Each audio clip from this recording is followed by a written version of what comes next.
Story time. Nakakatakot ay.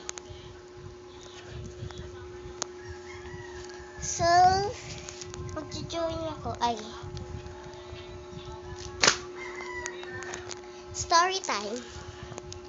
Anong gagawin?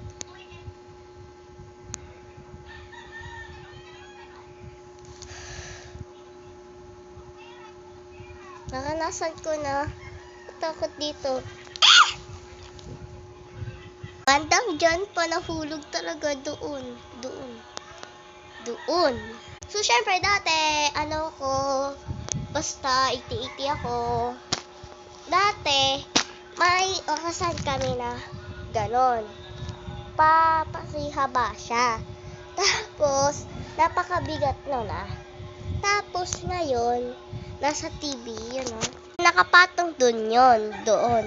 Tapos nung pupunta na ako doon, lakas ng trip niya, nahulog. Paano hanginin yun? Siyempre, hindi yun hanginin. Siyempre, napakabigat na ngani. Ito siya.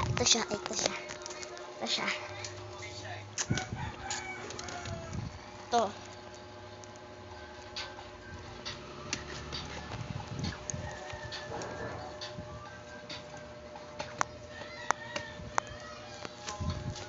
So, syempre, dahil matatakotin ako noon, tumakbo ako! Punta ako sa nanay ka. Tapos sabi, baka nalunggol mo. Tapos ako, natatakot na.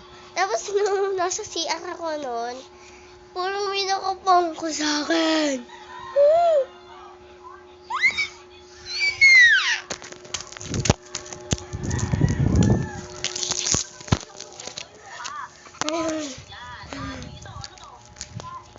So, ayun. So, pagka-experience ko, pag naliligo ako, napakabilis ko talaga.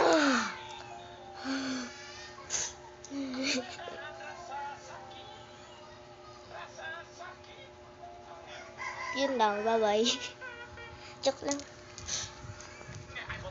So, dahil masasaktin ako, di ako lumalabas pag gabi. Doon. Kaya ayoko lumalabas. Kasi parang may multo doon. Doon guys, doon. So guys, natatakot ako. Pakijawa.